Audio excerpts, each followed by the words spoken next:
Hey everyone, welcome back to the channel this week. We're going to cover the final part of the Meng GT40 124 scale, 1966 Mark II. Yeah, so we're just going to do all the final work left to be done on the kit, the glass, various body components, nothing too major. So yeah, enough of that, let's jump down to the bench. So I start by putting in the fog lights, one go on each side. These were rather easy to pick in place. I use a wax pen for it. I find it's easier to pick it up with a wax pen sometimes with the small parts than it is with my hands. So that was the reasoning for the wax pen.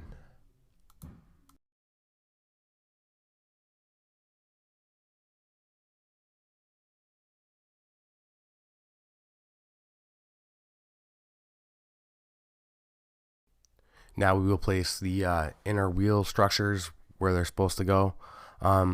These really went in with no problem. They fit, as you can see, pretty easily with some locating points that are along the sides for glue. Yeah, again, pretty straightforward stuff. As you can see, there was a little bit of fiddling around because it's kind of a flat surface that it sits on, but no problem overall. I'm just gluing it in place here. There's a couple support structures that the glue goes against. I fumbled a little bit, but again, it's a pretty straightforward operation. Yeah, I don't know what was wrong with me here, just not with it, I guess.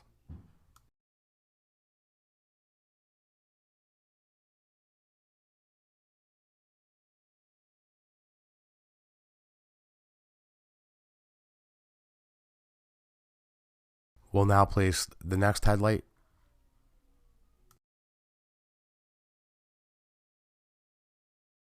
And a touch with the glue, and it's glued in place. Now we'll put the other inner wheel structure in. Again, it's a little bit fiddly, but once you get it in place and glued in, it's not really that big of a deal. Takes a couple minutes, but after a while, you see how it fits, and as you can see, it goes in like so. Here I'm just touching it with the glue and letting capillary action take it through the part and lock it in place.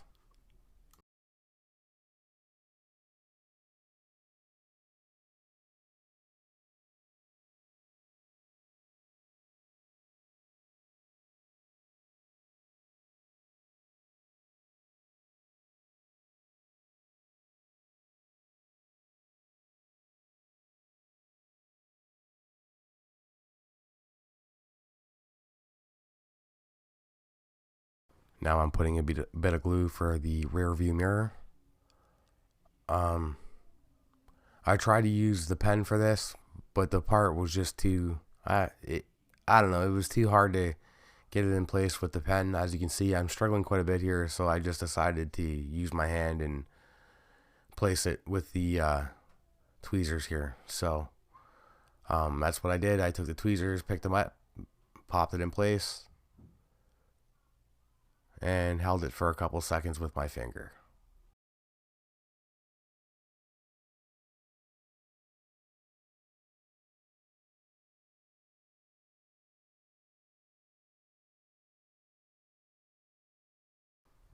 Now for the headlights, yeah, these went in pretty straightforward. They slide in place. Just giving, again, very snugly, so you got to give them a good push to get them to go, but yeah, everything goes well.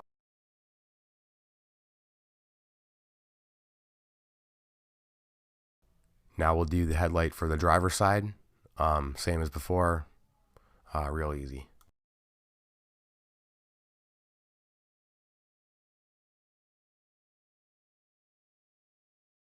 Now that I'm satisfied with where I have the headlights, I'll glue them in place with Tamiya Extra Thin.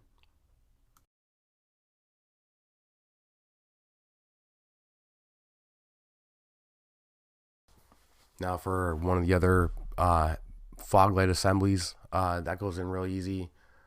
I use the pen again because it's such a small piece, and a little bit of Tamiya Extra Thin.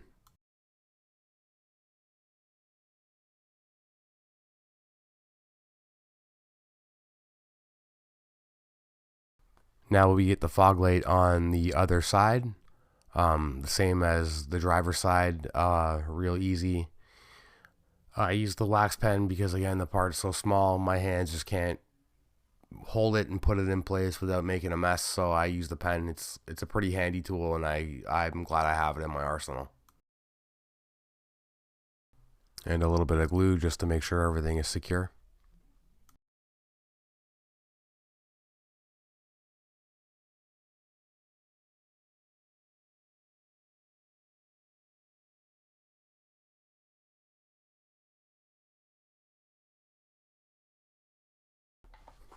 I'll now put the gas cap in place. Take note of the direction it goes. I hadn't noticed that it goes a certain way in the directions, so just keep an eye out for that.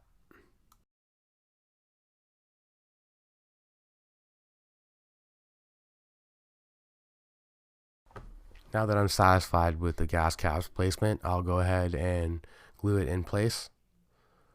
You don't need much glue, it'll take care of itself.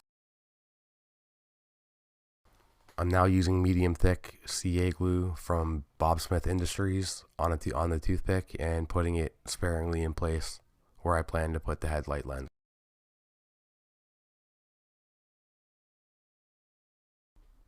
Now I'm carefully putting the headlight lens in place. There's masks that come with this set to paint them.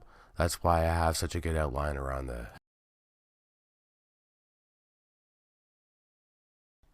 Be very careful when using CA glue. You could damage the finish on your car or model if you're not careful. So always be careful when using it and be sure you know what you're doing. Here again, I'm taking medium thickness super glue and putting it on a toothpick to put it sparingly around the window framing.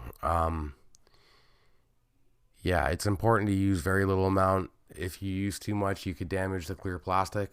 So I tend to use as little as I possibly can, and I try not to get it on my fingers. Here you can see me rubbing my hands together to get glue residue off my hands so I don't damage the finish on my model.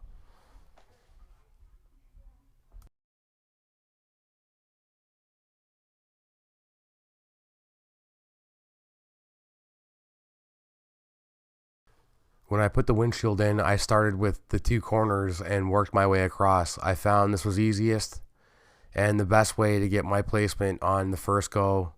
Even though I dropped it through the hole a couple times, I eventually got it. I found this was just easiest for me. It was the best way to do it. It just takes it takes some practice. I don't know. This windshield's a little bit more complicatedly shaped, so that's why I had a little bit of issues with it, I guess.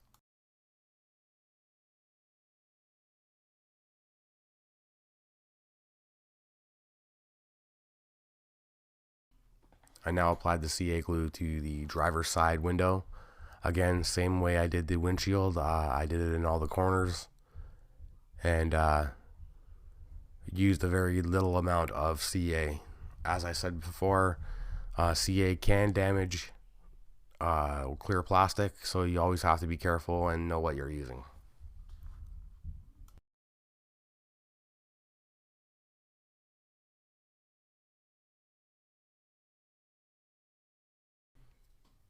And now for the passenger side window, we're doing this the exact same way we did the driver's side because they are both the exact same shape. So I just followed the same method as before and took my time and used a very light amount of CA.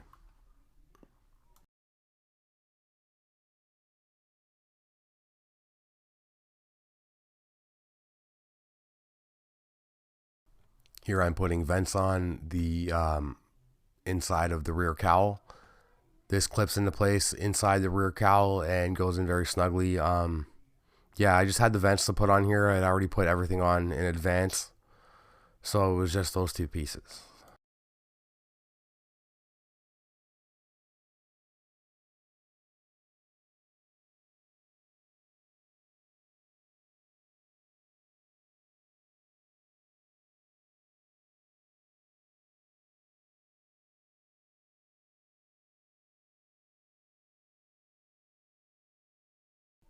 And now we go back to the CA again. This time we were putting it on the area where the rear windshield goes. I couldn't put it in the corners on this one because of the way the vents were positioned, so I had to go in the middle and a couple of the top corners.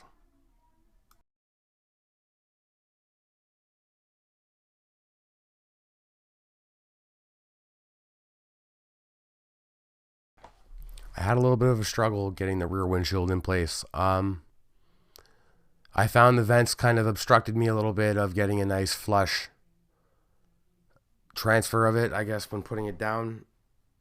I got around it using the wax pen, but it was just a little bit of a deal to get it in place. As you can see, I am having a little bit of issues here. Eventually I did get it, but it just took a little bit of time.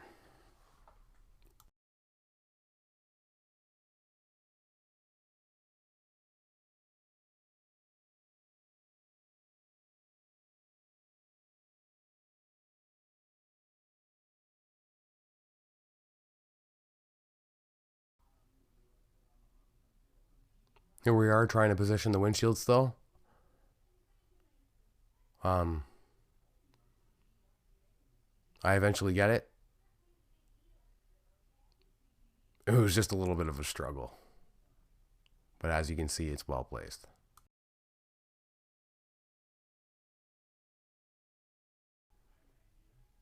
Here I am placing the rear taillights in place. They're painted clear red. So I picked them up with the wax pen, dropped them in the hole, as you can see.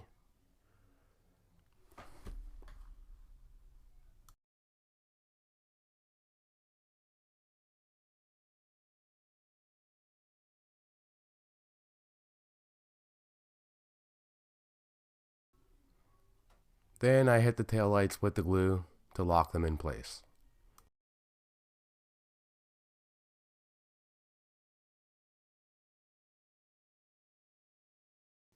Now we'll put the other side in. This went in a lot easier than the first side, but overall no problems. Hit them with the glue and we're done.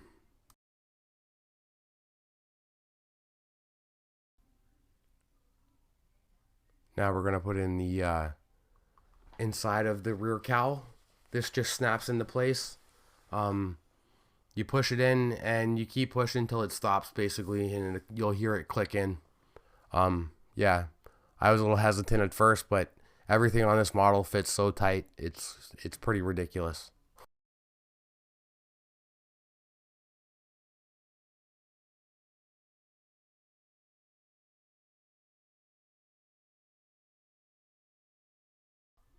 And now we'll put the front part of the body on.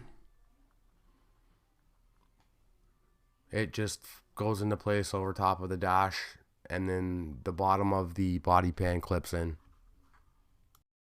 Okay, so I'm going to stop the footage there. I ran into some problems that I would like to point out. Thanks to a fellow viewer, well, not viewer, subscriber actually, Rob Hallwell. This guy had similar issues with the kit that I was having, mentioned it in the comments, and I responded back and told him what was going on with mine, and he took his apart and basically found the problem that I was having as well. So I'd like to thank him personally for, you know, taking time to communicate with me about this. I mean, that's what's great about this community. Everybody helps each other. So with that being said, I have no footage after this because I had to take my kit apart, not once, but twice, because where the transmission mounts to the body pan, I didn't have the transmission pushed down into its proper locating point. I thought I had it, but I guess I didn't. Anyway, this caused me a lot of problems. I was almost ready to shelf the kit and just say, screw it, I'm not doing it, but luckily I didn't. So yeah, anyway, I did end up finishing it, but I didn't do it on camera. So I do have my usual turntable and pictures for everybody. it's a nice kit. There's a couple things to be improved on it, yes. Particularly the panel lines around the doors, and maybe figuring out a better location point for that engine. But overall, it was my mistake, so like, there's nobody to be held responsible here but me. So anyways, thanks for tuning in. Don't let my bad experience fool you or make you not want to buy this kit. It's great. It's, you know, it's probably one of the better representations of a GT40 out there, next to the Fujimi from what I've been told, but I don't own that kit, so I don't know. Anyway, thanks for tuning in. Thanks to all of the recent subscribers. And yeah, I'm going to pop up with a bench update for the next video build in a couple of days, and we'll get that going. So thanks for tuning in. We'll see you later.